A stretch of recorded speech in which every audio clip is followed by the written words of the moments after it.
जबलपुर करिया पाथर क्षेत्र में प्रधानमंत्री आवास योजना के तहत निर्मित बहुमंजिला इमारतों की स्थिति को लेकर नगर निगम नेता प्रतिपक्ष ने गंभीर आरोप लगाए। उन्होंने कहा कि योजना के अंतर्गत बनाए गए कई भवन जर्जर हालत में पहुंच चुके हैं, जिसमें कभी भी बड़ा हादसा हो सकता है। नेता प्रतिपक्ष ने आरोप लगाया कि प्रधानमंत्री आवास योजना के नाम पर गरीबों को केवल अधूरे और असुरक्षित मकान दिए गए हैं। भवनों में दरारें पड़ चुकी हैं, छत से पानी टपक रहा है, सीढ़ियां और दीवारें भी कमजोर हो चुकी हैं, जिससे रहवासियों में भय का माहौल है। उन्होंने यह भी कहा कि आवासों में मूलभूत सुविधाओं का आभास है। कई भवनों में नियमित पानी की आपूर्ति नहीं है, सीवरेज व्यवस्था चरमराई हुई है, स्ट्रीट लाइटें बंद पड़ी हैं और साफ सफाई की कोई व्यवस्था नहीं है। बारिश के मौसम में जल भराव की समस्या आम हो गई है। नगर निगम नेता प्रतिपक्ष ने इन हालातों के लिए भारतीय जनता पार्टी की केंद्र सरकार और मध्य प्रदेश सरकार को जिम्मेदार ठहराया। उनका कहना है कि योजना में भारी भ्रष्टाचार हुआ है और घटिया निर्माण सामग्री का उपयोग किया गया है, जिसकी जांच होनी चाहिए।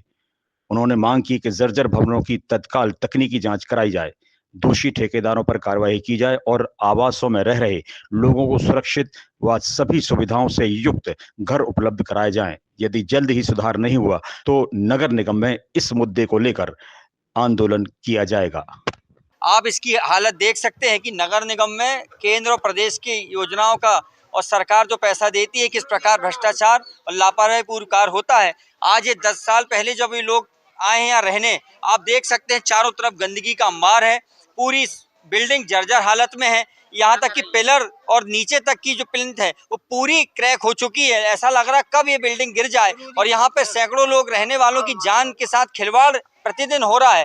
क्षेत्र को देख के देख सकते हैं कि यहाँ के लोग नरकी जीवन में जी रहे हैं। खंडर में तब्दील हो गई है बिल्डिंग, लेकिन नगर निगम के न जिम्मेदार अधिकारी को इसकी परवाह है, न भारतीय जनता पार्टी की नगर सत्ता में बैठे, चाहे वो शहर के महापौर हो, चाहे उनके पूरी MIC मेंबर हो, किसी को कोई परवाह नहीं है। उनको सिर्फ अपनी झूठी वाहवाही में लगे हुए हैं।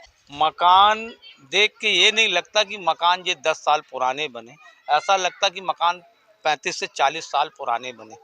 जो ठेकेदार था वो तो अपना काम करके चला गया, कमा के चला गया, लेकिन स्थिति ये है कि जिस दिन भी अगर मान लो देखने में ऐसा लग रहा कि दीवारें कालम छोड़ दी हैं, नीचे से भसक गई हैं, जिस दिन भी अगर कोई घटना दुर्घटना होगी तो उसके जिम्मेदार नगर सत्ता रहेगी। चूँकि नगर सत्ता का काम है इसकी व्यवस्था देखना, रख रखाव देखना, साफ सफाई नहीं है, पानी नहीं है। जो नगर निगम की जिम्मेदारी, जब नगर निगम हमसे पैसा ली है मकान के लिए तो उसमें नगर निगम को व्यवस्था करके देना चाहिए।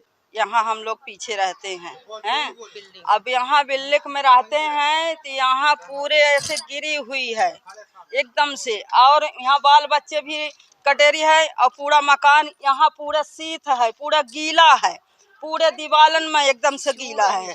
अब सब तर चू रही है। बरसात में हम लोग कैसे बिताते हैं अब इससे किसी के कहानी कहाएंगे। मरघटाई के पीछे है और बिल्डिंग जो बनी है उसमें रहते हैं। आज हम लोग को 11-12 साल हो गया रहते।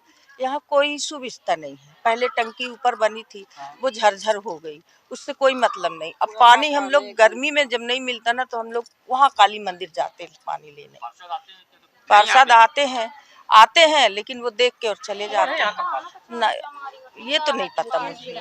और ये नाली नर्दा है, ऐसी बदबू देती है, हम लोग रह नहीं सकते, अंदर खाना नहीं खाते, इतनी बदबू देती। और ऊपर से छत चू रहे, कोई समस्या नहीं, कोई नहीं सुनता।